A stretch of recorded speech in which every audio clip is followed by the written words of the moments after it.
दिल काले हैं, बहुत गुबार भरा पड़ा है। सफाई करो दिलों की, दिल की दुनिया तब्दील करना जरूरी है, दिल की दुनिया को बदलना जरूरी। दिल बड़ी अहमियत का हामिल है। पूरी बॉडी जो है ना, दिल की बात को सुनती है, मानती है। मैसेज दिल से निकलता है, दिमाग को पहुंचता है, दिमाग पूरी बॉडी को तैयार कर देता है उस बात को मानने के लिए।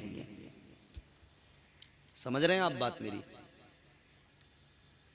तो दिल दुरुस्त करने की जरूरत है, दिलों से बुग़्ज़ व हसद कीना निकालने की जरूरत है। जी जी। ये आपसी झगड़े, आपसी लड़ाइयां खत्म करने की जरूरत है। जी जी।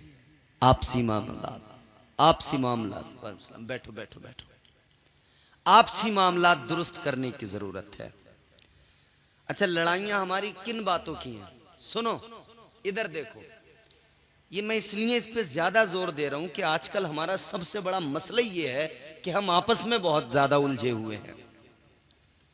हम आपस में ही एक दूसरे से मोहब्बत नहीं करते। एक बात मेरी गौर से सुनना महमूदपुर वालों, तकरीर बहुत लंबी चौड़ी नहीं है, बस जल्दी खत्म कर रहा हूं, मगर एक जुमला मेरा हो सके तो इस जुमले को महफूज करके जाओ, अपने सीने में लेके जाओ।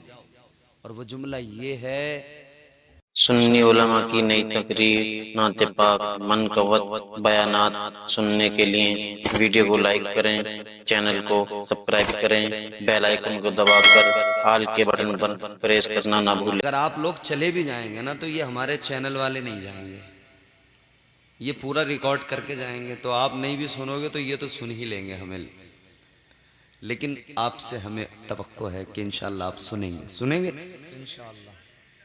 कहिए इंशाअल्लाह। नींद तो नहीं आ रही है? मोहब्बत से कहें सुभान अल्लाह। सुभान अल्लाह। कुरान अजीम की एक मारूफ तरीन सूरह मुबारका, जो मुख्तसर तरीन सूरह मुबारका में से एक है। अल्लाह ने फरमाया वल अस्र, आगाज एक कसम से होता है। बहुत गौर से मेरी बातें सुनना महमूदपुर वालों, एक कसम से आगाज होता है।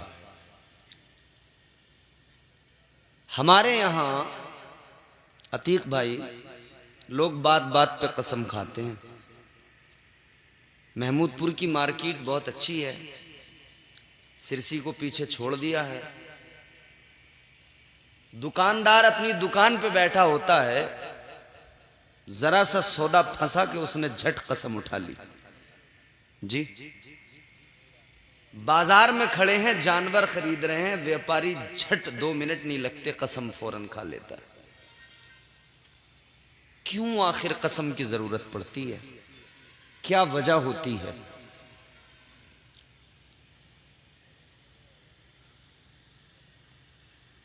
कसम इंसान उस वक्त उठाता है जब उसे अपनी बात मोतबर बनानी हो और उसकी अहमियत लोगों को बतानी हो। बेशक। यानी ये आखिरी स्टेप है कि भाई हद हो गई, अब मैंने कसम उठा ली, यकीन कर लो कि ये बात बिल्कुल सच्ची है। ये अलग बात है कि लोग झूठी कसमें खा लेते हैं, लेकिन कसम का मतलब तो यही होता है कि जिस उन्वान पर बात हो रही है उसकी अहमियत बताना। झूठा आदमी भी अगर कसम खा ले तो लोग उसको क्या, उसकी बात को सच मान लेते हैं। जी, समझ रहे हैं आप? आप अगर ये बुनियादी बातें समझ गए तो मेरी पूरी गुफ्तगू समझ लेंगे माशाअल्लाह। झूठा आदमी भी कसम अगर उठा ले तो लोग उसकी बात को भी सच मान लेते हैं। ईमानदारी से बताना, जरूरत कब पड़ती है? जब बात कमजोर समझी जाती हो या एतबार न किया जाता हो तो यकीन दिलाने के लिए कसम का सहारा लिया जाता है।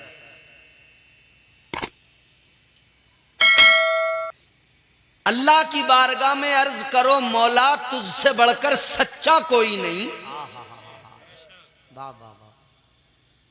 तू जो फरमा दे उसका मुनकिर कोई नहीं। अगर मोमिन है, कलमा पढ़ता है, तो या अल्लाह तू कसम उठाए ना उठाए, तू जो फरमा दे हम तो उसको मान ही लेंगे। बेशक बेशक। तुझे कसम की जरूरत क्यों पड़ी? तू तो रब है, खालिक है, मालिक है, जहन में आता नहीं, अक्लों में समाता नहीं, दायरे तेरा इहाता कर नहीं सकते, लामहदूद है तू, मकानो मकानियात से पाक है तू, तुझे कसम की क्या जरूरत?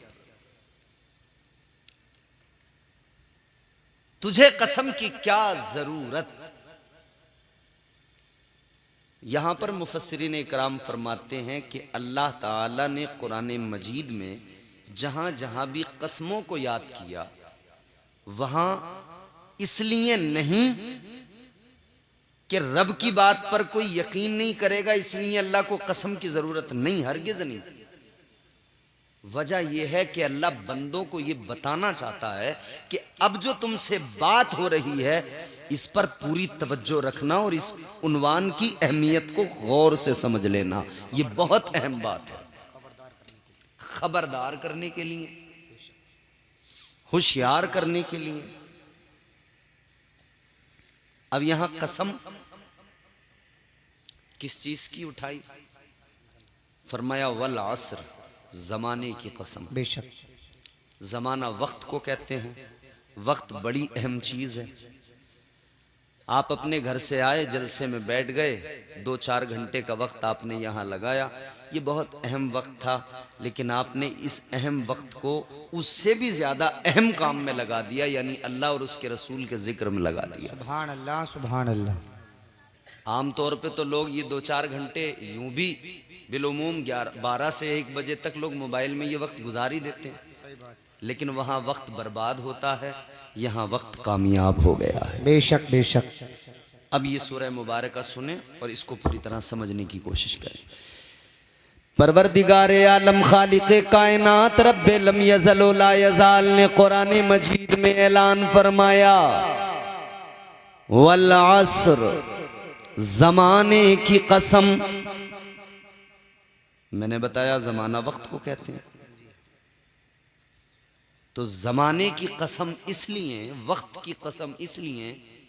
एक बात तो मोटी सी ये है कि बंदे वक्त की अहमियत को समझ लें। जी। क्या होता है वक्त? आप किसी नदी के पुल के ऊपर खड़े हो जाएं, नीचे देखें, जो पानी उस पुल के नीचे से एक मर्तबा गुजर जाता है वो दोबारा नहीं आता फिर वहां से गुजरने।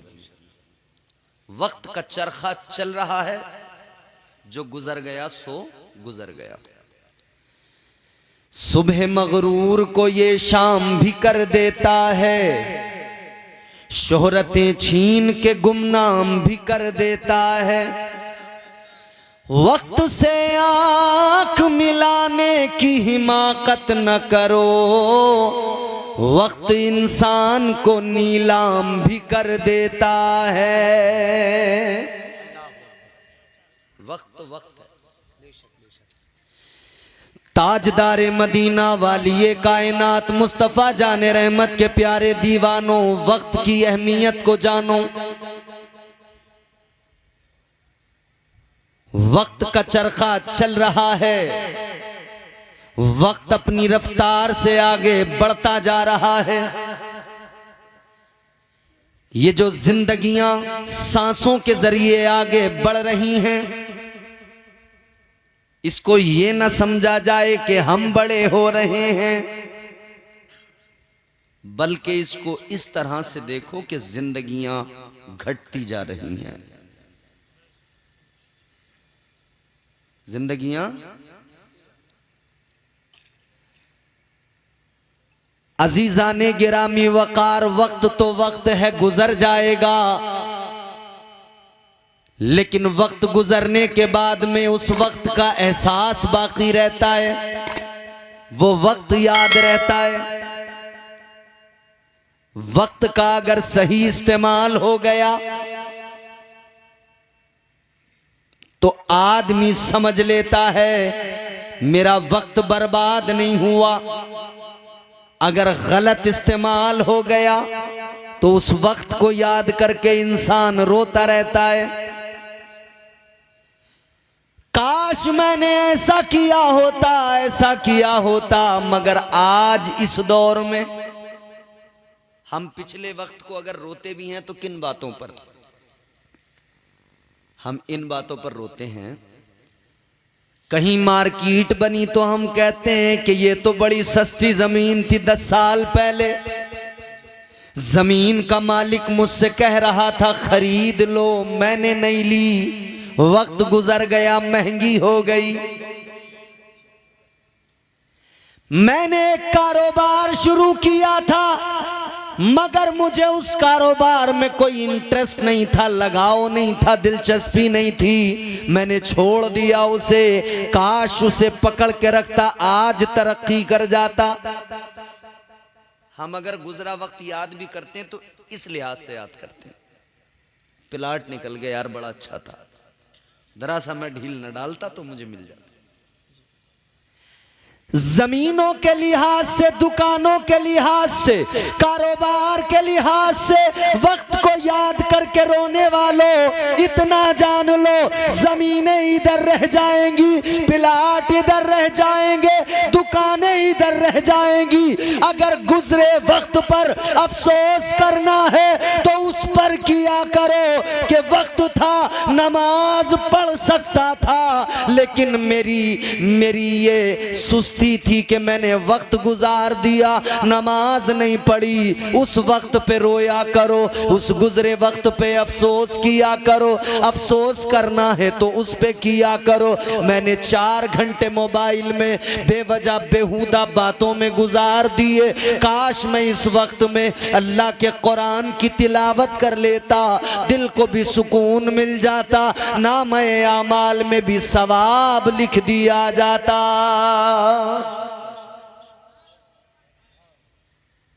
अगर गुजरे वक्त को याद करके एहसास करना है तो उस वक्त को याद करो जिसमें रब की नाफरमानियां की, उस पर अफसोस करो।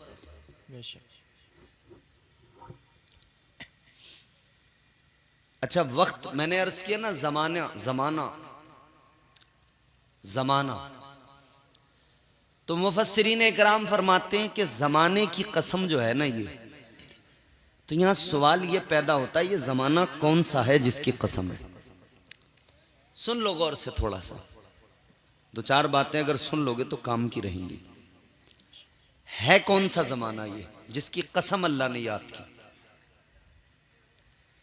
यूं तो सारे जमाने अल्लाह ने बनाए, हर जमाना परवरदिगार का बनाया हुआ सब बेहतर, हर जमाना अच्छा, हर जमाना बेहतर,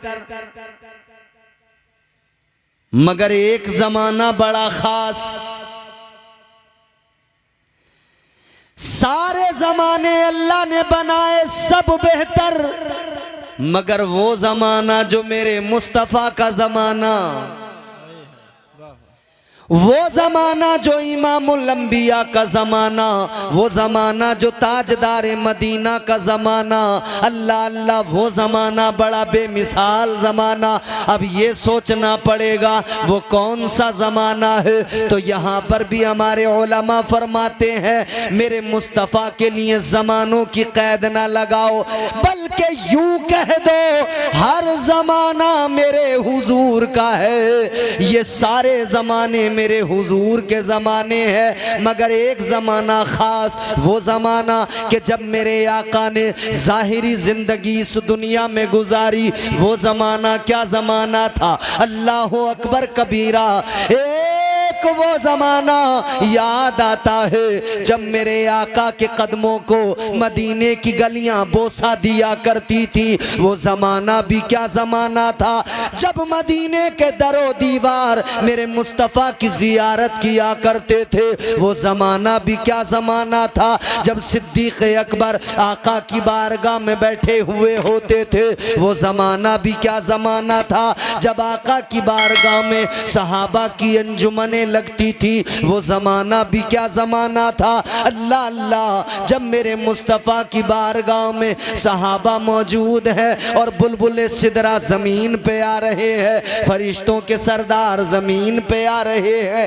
ऐ लोगों ज़रा सोचो, वो ज़माना कितना बेहतर, कितना आला, कितना अफजल। अब ये न समझा जाए कि फ़कत वो ज़माना मेरे आका का। फरमाया हमारे उलमा ने, मेरे मुस्तफ़ा का ज़माना ख़त्म नहीं हुआ, बल्कि सुबह क़यामत तक जितना भी ये ज़माना है सब मेरे सरकार का ज़माना है। बेशक बेशक। क़यामत तक जितना ये वक्त है, जितना ये ज़माना है, सब मेरे हुजूर का ज़माना। ये तो हो गई वक्त की और ज़माने की बात।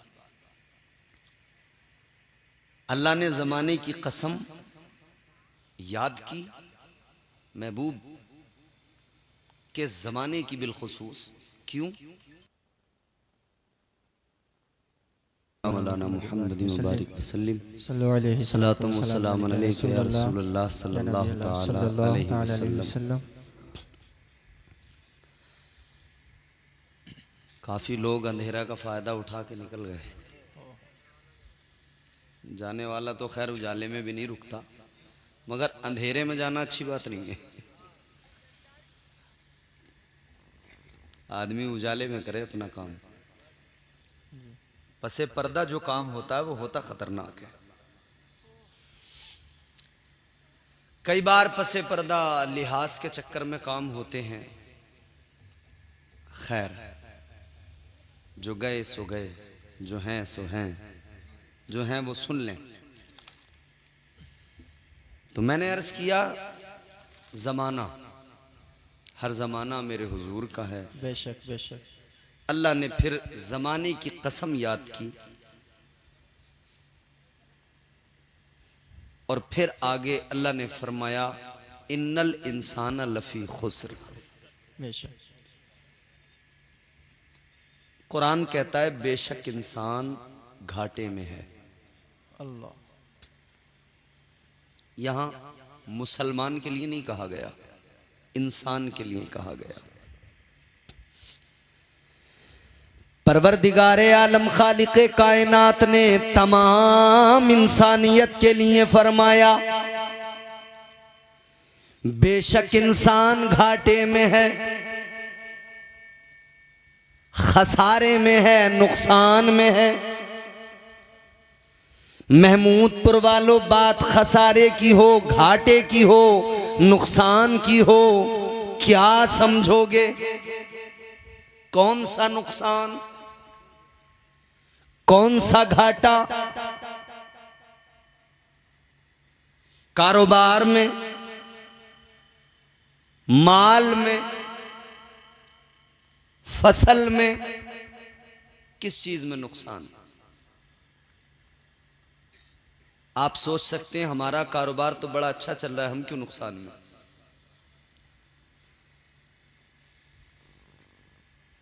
इंसान सोच सकता है मैंने तो जमीनें खरीद ली, प्लॉट ले लिए, मैं कैसे नुकसान में? मैंने बिजनेस कर लिया, तरक्की कर ली, घर अच्छा बना लिया, घर में एसी लगा ली, पानी भी अब आरओ का पीता हूं, सादा नहीं पीता, मैं कैसे नुकसान में? ऐ लोगों, बात अगर कारोबार के नुकसान की हो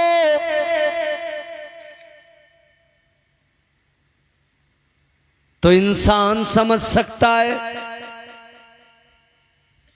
कि कारोबार का नुकसान कारोबार के जरिए ही मुनाफे में भी तब्दील किया जा सकता है। कोई जमीन अगर किसी वजह से बेचनी पड़ गई तो कुछ वक्त गुजार कर फिर दूसरी खरीदी भी जा सकती है।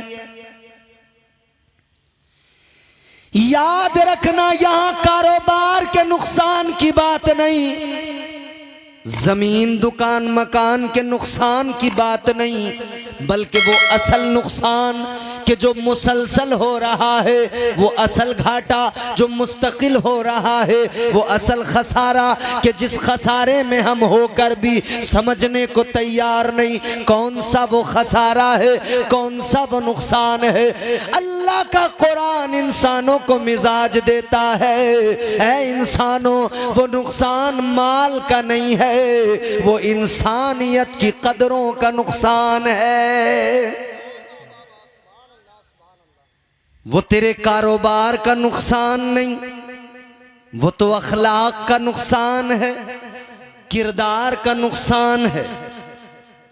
तू खसारे में इसलिए है कि तेरा अखलाक खत्म हो गया, तो नुकसान में इसलिए है कि किरदार की दौलत तेरे पास से चली गई। तो नुकसान में इसलिए है कि रहम दिली तेरे अंदर से रुखसत हो गई। तो नुकसान में इसलिए है कि तू जालिम बन गया। तो नुकसान में इसलिए है तेरी जबान पे गालियां आ गई। तो नुकसान में इसलिए है तू झूठ बोलने लगा। ए इंसान तू नुकसान में इसलिए है तू गीबतें करने लगा, तू चुगलियां करने लगा, तू लोगों के बुग़्ज़ से अपने दिल को गंदा करने लगा, तूने अपने दिल में कीने को जगह दे दी। तेरा नुकसान ये कितना बड़ा है तू समझे न समझे, तेरा सबसे बड़ा नुकसान तो यही है।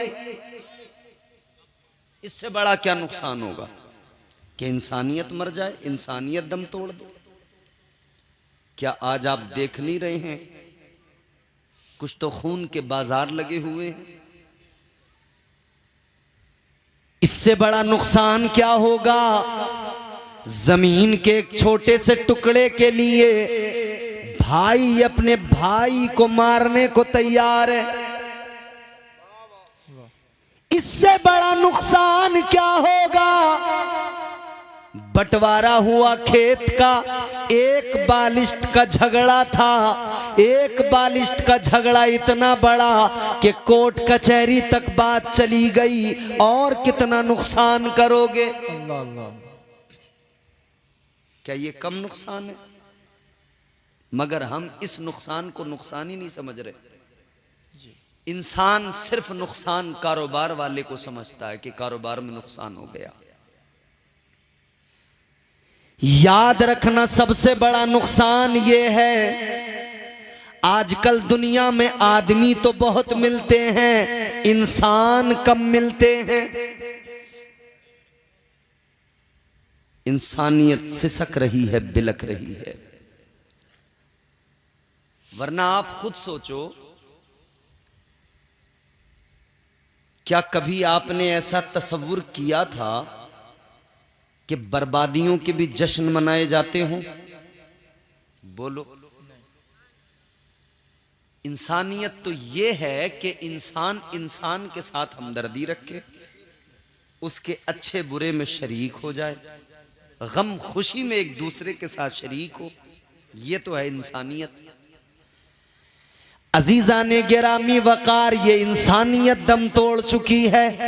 आज बर्बादियों के जश्न मनाए जाते हैं। आज लोगों के अंदर अजीब सी एक बात पैदा हो गई, भाई का नुकसान होगा तो भाई को तकलीफ नहीं होती बल्कि खुश होता है। सोचता है ये मेरा भाई मुझसे आगे ना निकल जाए, बल्कि उसके घर में जो बीवी है वो ये गुमान करके बैठी है इस पूरे परिवार के अंदर, इस पूरे घराने के अंदर हम मालदार रहे, हम चौधरी बन के रहे, ताकि सारा परिवार हमारी इज्जत करे और हमारी हर बात पर सब लब्बैक कहें।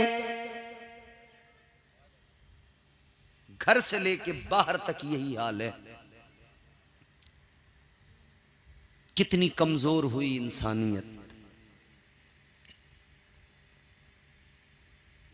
15 सदियां पहले इंसान जिस तरह वहशी दरिंदा बन गया था, फिर मेरे आका ने इस आदमी को इंसानियत का सबक पढ़ाया था।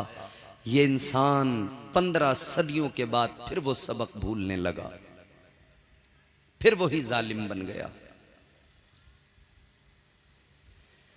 सारी दुनिया को एहसान मानना चाहिए मदीने वाले का कि ताजदारे मदीना ने इंसानियत का सबक सिखाया दुनिया को। आज भी अगर दुनिया चाहती है कि कामयाबियों की राहें फराहम हों, आज भी अगर जमाना चाहता है कि दुनिया के अंदर इंसानियत बाकी रहे, तो वो सबक याद करने की जरूरत है जो मदीने वाले आका ने पढ़ाया था, जो ताजदारे मदीना ने सिखाया था। वो क्या सबक था? अखलाक, किरदार। वो आज हमारे अंदर नहीं है। क्या अखलाक था? मेरे मुस्तफ़ा जाने रहमत के अखलाक के बारे में अल्लाह ने कुरान मजीद में फरमाया, व इन्नका लअला खुलुक़िन अज़ीम। सुभान अल्लाह, वाह, सुभान अल्लाह। ताजदारे मदीना के अखलाक की गवाही तो कुरान दे रहा है, अल्लाह ताला का कलाम दे रहा है। अब उस अखलाक के चंद मंजर भी दिखा दूं, फिर आगे बढ़े। एक तेरा मेरा अखलाक है। गंदे कपड़े अगर किसी के देखे तो मुंह बना लिया, बात नहीं करते, हल्का समझ लेते हैं। एक तेरा मेरा किरदार है, एक तेरा मेरा मुआमला है। गरीब को मुंह लगाने को तैयार नहीं।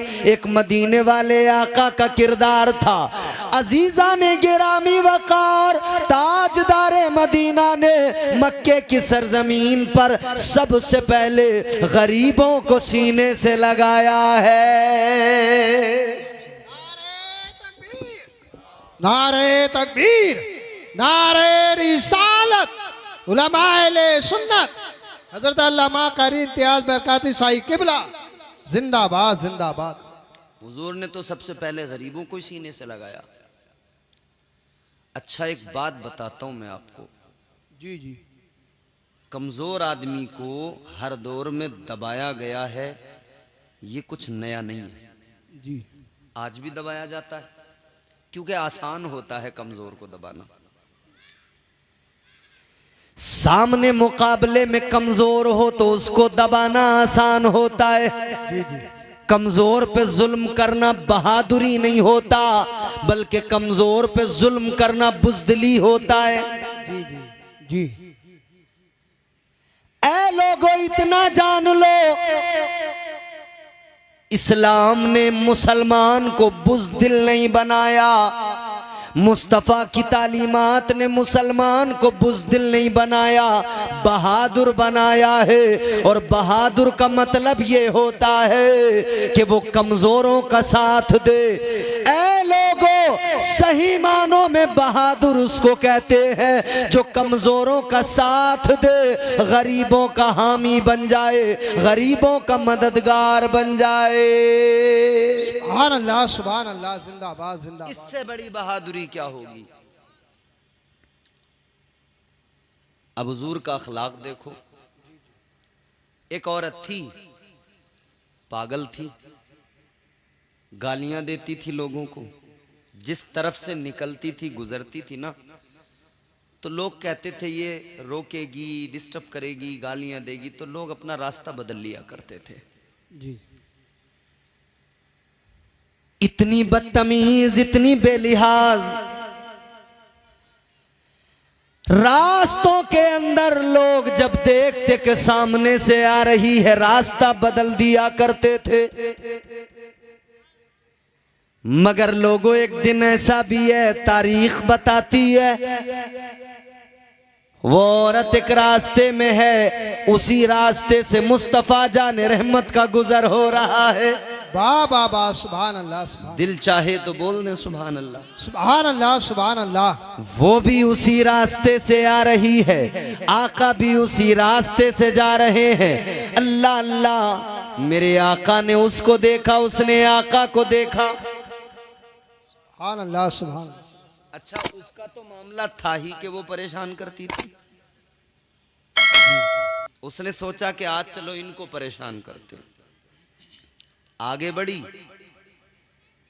और मेरे मुस्तफा जब ताजदार मदीना आगे बढ़कर हुजूर बैठ गए और हुजूर फिर क्या करने लगे, खाना तनावुल फरमाने लगे। ताजदार मदीना खाना तनावुल फरमाने लगे, आका खाना खाने लगे। वो औरत आगे आई, किस लिए आई थी? परेशान करने। कौन थी? यहूदन आई थी परेशान करने। ताजदारे मदीना ने यूं लुकमा बनाया, उठाया, लबों के करीब किया। उसने देखा तो आगे आई तो सोचा परेशान करूंगी, सताऊंगी। हाथ बढ़ाया, जोर से लुकमा नबी के हाथ से छीना, अपने मुंह में रख लिया। अच्छा, ये काम ऐसा था कि जिस पे आम तौर पे आप खाना खा रहे हो, कोई आए और आके झट से छीन ले, अपने मुंह में रख ले तो बुरा लगेगा, नागवार गुजरेगा। अजीजा ने गिरामी वकार, गौर से सुनिए, मेरी तरफ आप तवज्जो करें, आप इधर उधर की आवाजों को न देखें। शैतान जो है ना वो बहुत गड़बड़ करता है। अच्छा, अभी मामला ये है कि ये उधर की गड़बड़ सब बंद हो जाती। अगर मैं यहां गड़बड़ शुरू कर देता तो कहीं कोई गड़बड़ नहीं होती। जी जी, क्योंकि ये हुजूर का मिंबर है, ये हुजूर का, इसका तकद्दुस है, इसका अदब है। अब अगर हम यहां से ना गड़बड़ शुरू कर दें, वो गड़बड़ का मतलब आप समझते ही हैं कि यहां से हम हंसी मजाक, कॉमेडी, लतीफे और बस उछल कूद शुरू कर दें, तो फिर आप लोग जो है ना किसी तरफ तवज्जो नहीं करोगे, बस इसी में खुश हो जाओगे, अरे वाह क्या बात है। जी जी, लेकिन जब बात संजीदगी से होती है, कुरान की होती है, तो शैतान फिर इस फिक्र में लग जाता कि इन्होंने अगर कुरान और हदीस की बातें सुन के और कहीं अमल करना शुरू कर दिया तो मेरा तो नुकसान हो जाएगा। जी जी, तो उसे अपने नुकसान की फिक्र है, तो वो अपने नुकसान के चक्कर में वो लग जाता अपने काम पे। तो वो अपने काम पे जब लगता है तो वो ऐसे ही मामले तैयार करता है जी, जैसा ये तैयार हो गया है, समझ रहे हो? आप जरा गौर से सुनिए। आई, आगे बढ़ी, हाथ से आका के लुकमा छीना, मुंह में रखा, निगलने लगी। मेरे मुस्तफा जाने रहमत नाराज नहीं हुए, चेहरे का रंग नहीं बदला, माथे पर शिकन नहीं पड़ी, आका को गुस्सा नहीं आया। मदीने वाले मुस्तफा ने उसको देखा, मुस्कुराए। मुस्तफा जाने रहमत ने दूसरा लुकमा बनाया, उसको सब्जी में डुबोया, सालन में डुबो कर आका ने उसकी तरफ कर दिया। फरमाने लगे, एक छीन के खाया है, लगता है भूख लगी है, ले और लुकमा है ये भी खा ले। बैठ जा, आराम से खाना खा, शिकम सैर होके जाना। अल्लाह अल्लाह, इधर तो नबी की बोली है, उधर वो लुकमा है जो नबी के लबों को छू के आया है, उधर वो लुकमा है जो नबी के दस्ते मुबारक से आया है। कितना मुबारक लुकमा था जो मुस्तफ़ा के दस्ते मुबारक से निकला था। अब उसने उस लुकमे को छीना था, मुंह में रखा था, चबाया था, अपने हल्क से उतारा था।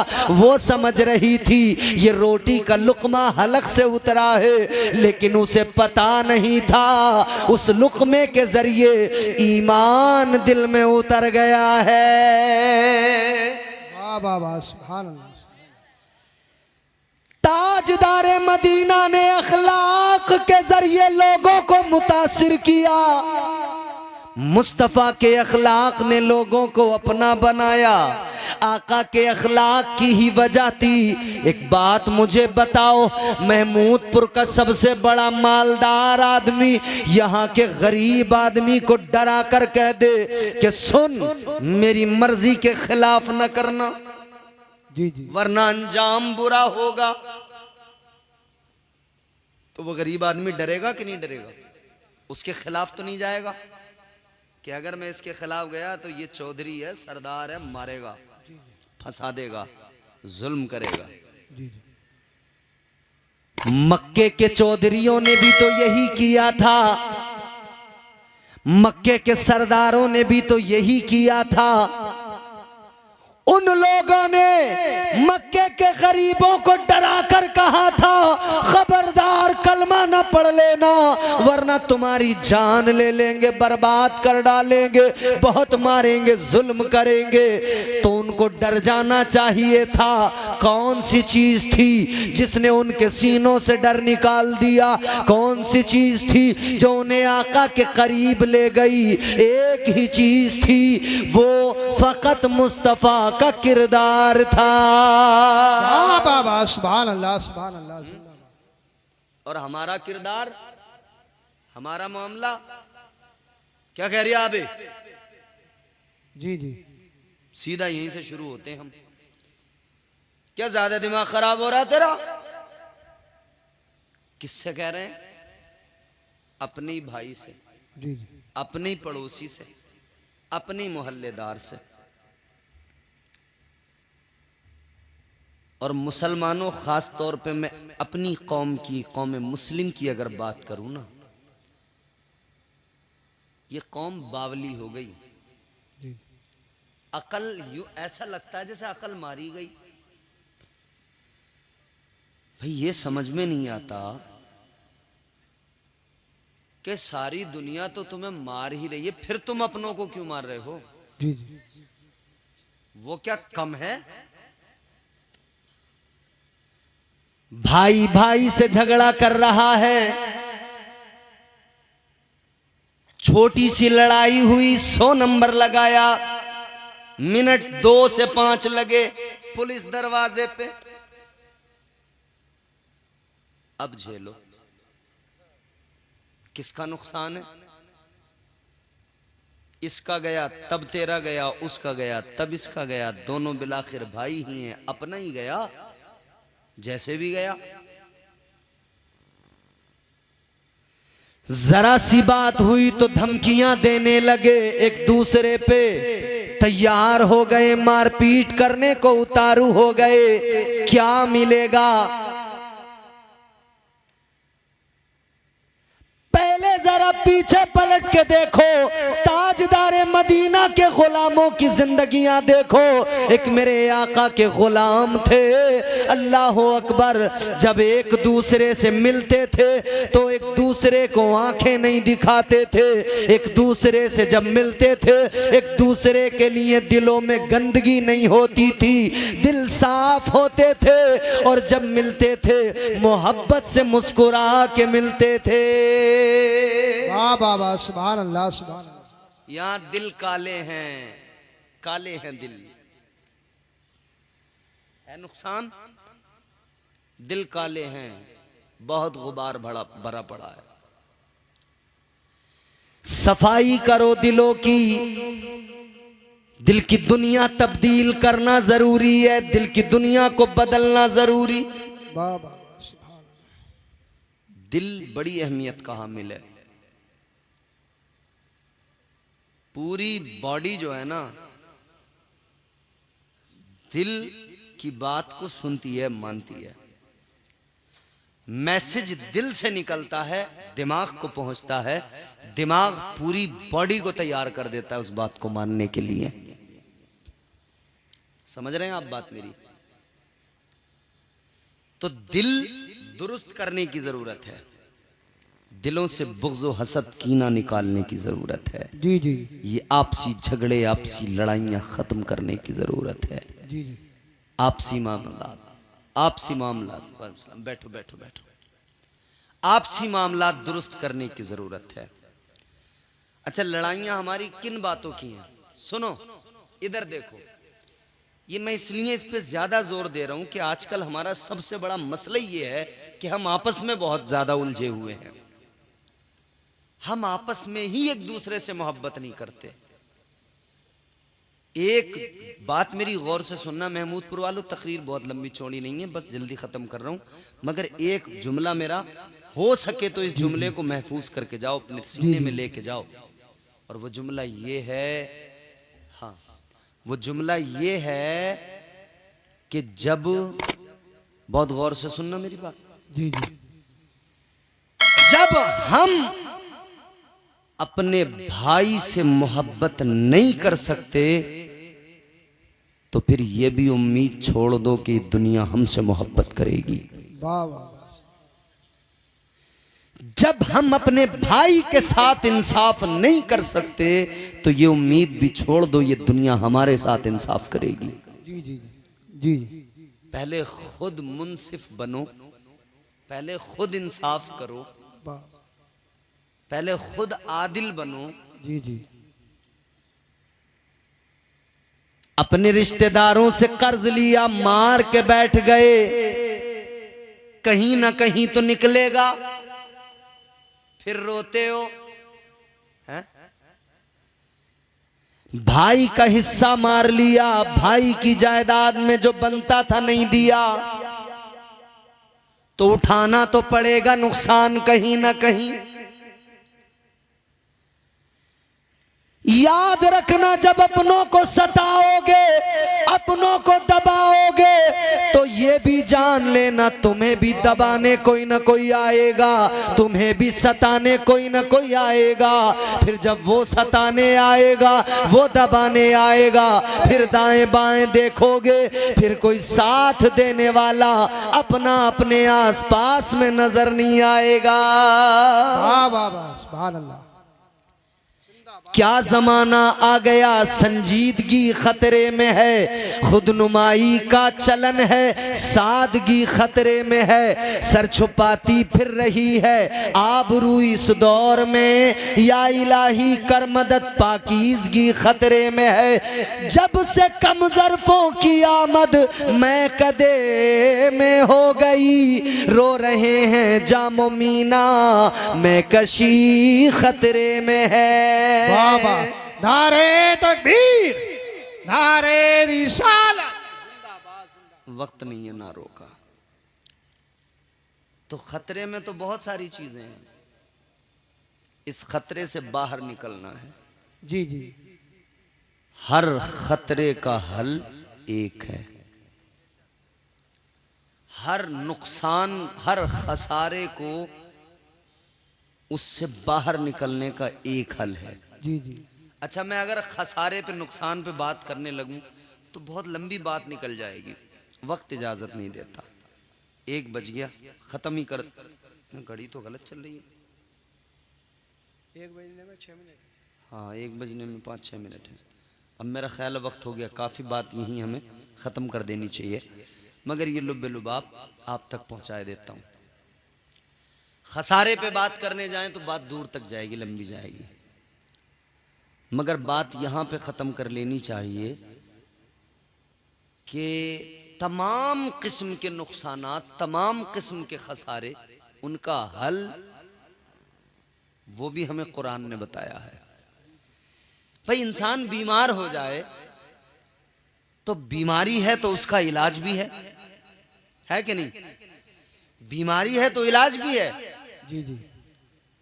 आप किसी डॉक्टर के पास जाएं, डॉक्टर मर्ज पकड़ ले और दवाई ना दे, कह दे कि साहब बीमारी है मगर मर्ज इलाज कोई नहीं, जी तो आप कहेंगे अजीब बात हो गई, भाई ये डॉक्टर किस काम का कि इलाज ही नहीं करता।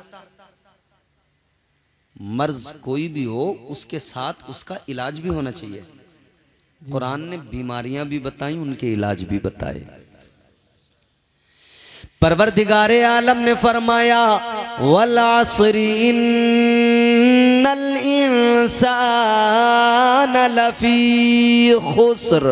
यहां तक तो अल्लाह के कुरान ने बंदों को बता दिया, जमाने की कसम याद की, और उसके बाद में आगे फरमा दिया इंसान नुकसान में है, इंसान घाटे में है, इंसान खसारे में है। मगर अजीज़ाने गिरामी वकार, नुकसान के बाद, खसारे के बाद उस नुकसान को पूरा करने का तरीका, यानी वो जो बीमारियां हैं उनका इलाज क्या है, उनका इलाज भी कुरान ने बताया। फरमाया, अल्लाह का कलाम है, फरमाया गया इल्लल्लज़ीना आमनू व अमिलुस्सालिहात। अल्लाह ताला का कुरान है, रब ने फरमाया अगर इन खसारों का, इन खसारों नुकसानात की भरपाई चाहते हो, इन खसारों को पूरा करना चाहते हो तो जान लो इनका इलाज ये है, हल ये है, पहला हल ये इल्लल्लज़ीना आमनू, अल्लाह और उसके रसूल पर ईमान ले आओ। सुभान अल्लाह, सुभान अल्लाह। ये जितने भी नुकसानात हैं, अखलाकी नुकसान, किरदार का नुकसान और आपका जनाबे वाला इंसानियत का नुकसान, दुनिया में जितने नुकसान हैं, इन नुकसानात की भरपाई पहले भी हुई है। मेरे आका ने जब लोगों को इंसानियत का दर्स दिया, आज भी वही तरीका है। पहला काम अल्लाह उसके रसूल पर ईमान लाना, और फिर यहाँ से सबसे अहम दवाई एंटीबायोटिक। जी जी। बीमारी कोई भी हो, डॉक्टर एक एंटीबायोटिक लगाता है, पूरी बॉडी को कंट्रोल कर ले। जख्म है तो उसके हिसाब की एंटीबायोटिक लगेगी। वो एंटीबायोटिक क्या है? फरमाया वामिलुस्सालिहात।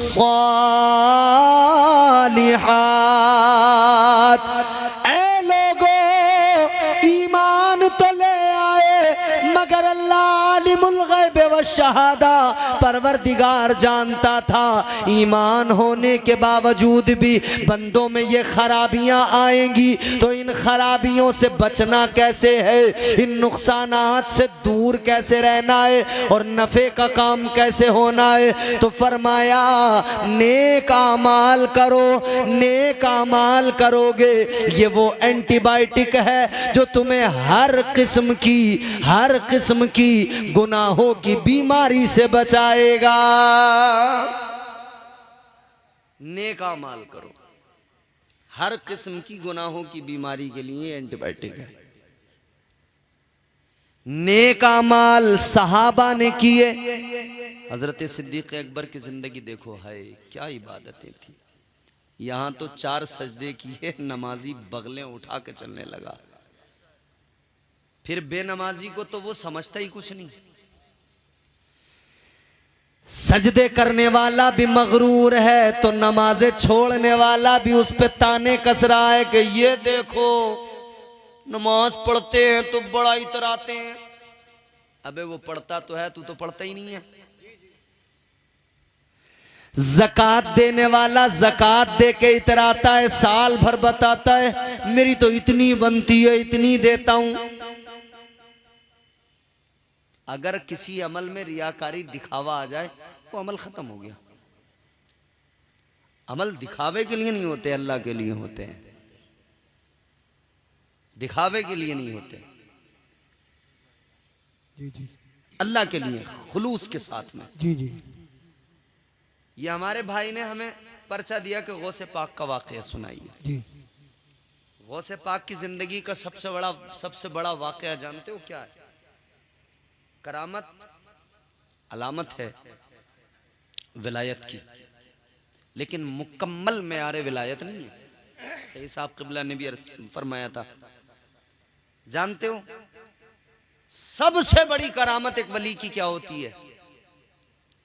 कि वो अपनी जिंदगी में अपने अमल के जरिए अपने चाहने वालों, अपने मानने वालों को सिखा के जाता है कि ये मेरा अमल देख लो, मेरा अमल देखकर अपनी जिंदगियों को अमल की रोशनी से मुनव्वर कर लो। वाह वाह वाह, सुभान अल्लाह। उसकी जिंदगी की सबसे बड़ी करामत ये होती है। हरम शरीफ में गर्म पत्थरों पे सर रख के एक आदमी रो रहा था, बहुत दर्द के साथ रो रहा था। हम तो रोते नहीं, हमारे दिल पत्थर के हो गए, सख्त हो गए। हाँ हम रोते हैं, कब रोते हैं? जब हमारा कारोबार में नुकसान होता है हम रोते हैं। जी जी। जब हमारे यहाँ कोई बीमार हो जाए तब हम रोते हैं। जी। बच्चे बीमार हो जाए तब रोते हैं, माली नुकसान हो जाए तब रोते हैं, यानी हम दुनिया के लिए रोते हैं। अजीजा ने गिरामी वकार, दुनिया के लिए तो रोते हैं मगर अल्लाह के लिए कभी नहीं रोते। दुनिया के लिए रोने वालों कभी रब के लिए रोया करो। अगर एक बार भी अल्लाह के लिए आंखों में आंसू आ गए, उन आंसुओं की कीमत जानते हो क्या है? आप सुनो गौर से, आप दुनिया के लिए रोए, आंसू बह गए, कोई कीमत नहीं। कारोबार के लिए रोए, आंसू बह गए, कोई कीमत नहीं। मगर कभी दो आंसू अल्लाह की याद में, उसकी मोहब्बत में, उसके खौफ में बहा के देखो, उन आंसुओं की कीमत क्या। आओ मदीने वाले आका से सुनते हैं। ताजदारे मदीना ने फरमाया, उन दो आंसुओं की कीमत बड़ी जो अल्लाह की याद में आंखों में आए। उन दो आंसुओं की कीमत बड़ी जो अल्लाह के खौफ के सबब आंखों में आए। फरमाया मेरे आका ने, उन दो आंसुओं की कीमत ये कि बरोज़े क़यामत वो दो आंसू अल्लाह के गुस्से की आग को ठंडा कर देंगे। सुभान अल्लाह, सुभान। हम नहीं रोते, हम छोटे लोग हैं, वो बड़े लोग थे, बहुत रोते थे। हजरत इमाम बू अली हैती फरमाते हैं कि मैंने देखा एक आदमी गर्म पत्थरों पर सर रख के दर्द के साथ रो रहा है। जी जी। और वो अल्लाह की बारगाह में रोते हुए पता है क्या कह रहा है? वो अल्लाह की बारगाह में कह रहा है, ऐ मौला, कल मैदान महशर में परवरदिगार मेरा हिसाब न लेना। हाय हाय हाय, हम तो कभी सोचते ही नहीं कि मरना भी है।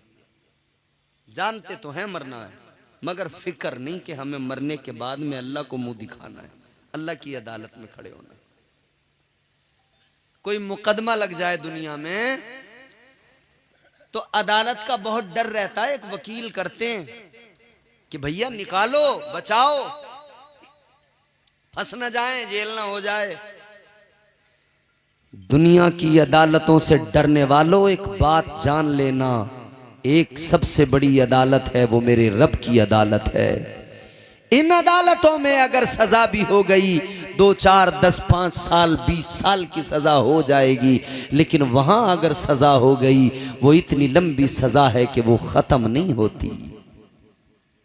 अगर जुर्म ऐसे कर लिए, बड़े जुर्म हुए तो फिर सजा भी बड़ी होगी, छोटे जुर्म तो सजा भी छोटी। मगर वो अदालत जो है ना, वहां मुकर नहीं सकते, झूठे गवाह ला नहीं सकते। वहां कौन है हमारा वकील?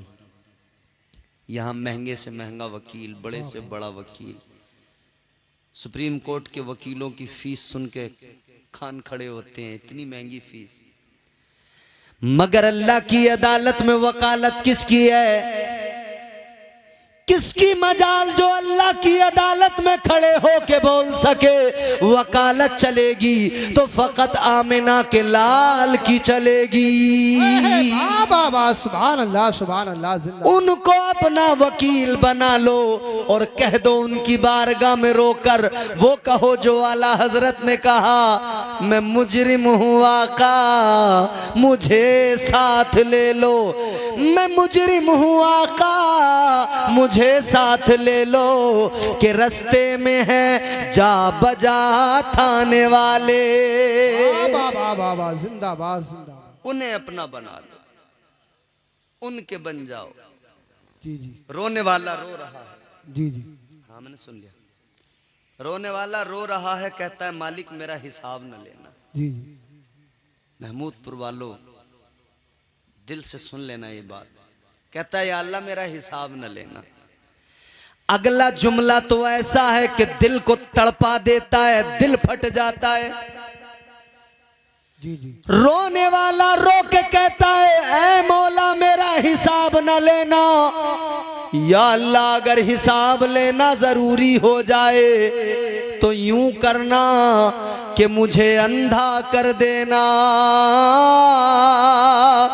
ऐ मौला मैदान महशर में मेरा जब दफ्तर खुलेगा तेरा महबूब मौजूद होगा, कुल कायनात मौजूद होगी।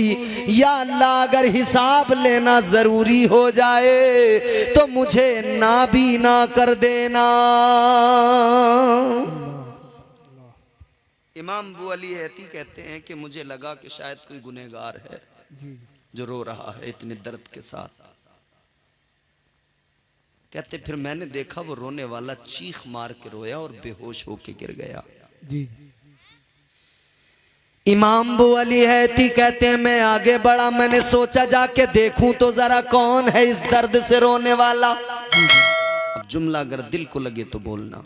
जी जी कहते मैंने सोचा जरा देखूं तो जाकर कौन है इस दर्द से रोने वाला, कौन है इस दर्द के साथ आंसू बहाने वाला। कहते मैं समझ रहा था गुनहगार होगा। कहते मैं जब करीब गया, मैंने जब चेहरे से जुल्फों को हटा के देखा, मेरा कलेजा मुंह को आ गया। ये रोने वाला कोई गुनहगार नहीं था, ये रोने वाले सरकार गौसे आजम अब्दुल कादिर जीलानी थे। वाह वाह वाह सुभान अल्लाह सुभान। 11वीं के जलसे करने वालों कभी रोए? 11वीं तो हर महीने धूमधाम से हो रही है, अच्छी बात है, करें। 22 से बरकत है, 22 से सवाब है, बुजुर्गों से फैज हासिल करने का जरिया है। लेकिन गौसे आजम को मानना बस इतना ही नहीं होता कि 11वीं कर ली और हम पक्के कादरी हो गए। वाह वाह सरकार गौसे आजम से अगर मोहब्बत है तो उनकी जिंदगी को देखो। इतने बड़े इबादत गुजार, वलियों के सरदार, मगर हाल ये कि रो रो के अल्लाह से कहते मौला मेरा हिसाब न लेना, तुझे और मुझे तो हिसाब की फिक्र कोई नहीं। हम तो कह रहे हैं जो होगा देखा जाएगा। अच्छा, पिद्दी न पिद्दी का शोरबा, जो होगा देखा जाएगा। अमा मियाँ बारिशें अभी जरा सी ज्यादा हो गई, इंसान की औकात नहीं थी कि देख लेता। जी जी देख पाया? जिस इलाके में पंजाब में बड़ा ही तबाही थी, बोलो। हिमाचल में बादल फटे, तबाही ही तबाही थी। उत्तराखंड में कितने नुकसानात हुए, बिहार में बाढ़ आई, कितने नुकसान हुए, घरों में पानी घुस गया, पुल टूट गए, रास्ते टूट गए, लोगों के घर बार बह गए, सामान बह गए, कितने लोग डूब के मरे। इंसान तू कहता है जो होगा देखा जाएगा। अबे जरा सी बारिश अगर ज्यादा हो जाए, तू देख नहीं पाता, तू अल्लाह का अजाब देख लेगा। है औकात? मगर मर गया वो एहसास के आदमी फिक्र करे कि मुझे मरना है। जी जी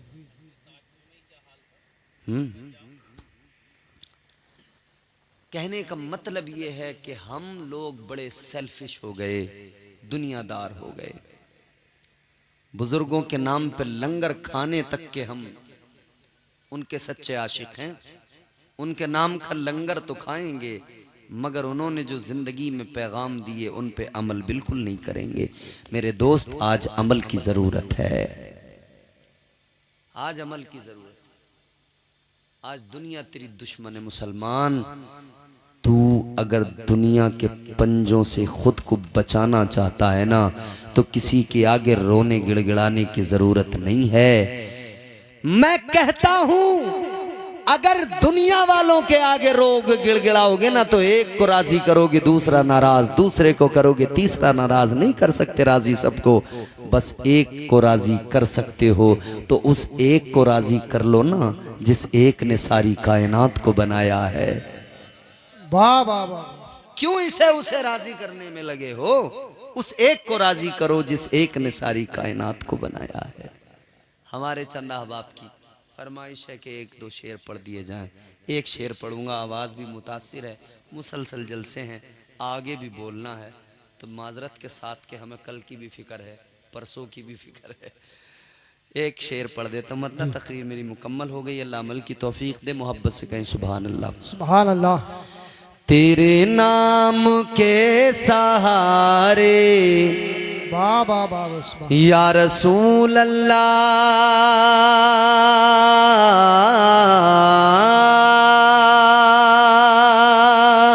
तेरे नाम के सहारे, तेरे नाम के सहारे मेरा नाम चल रहा है,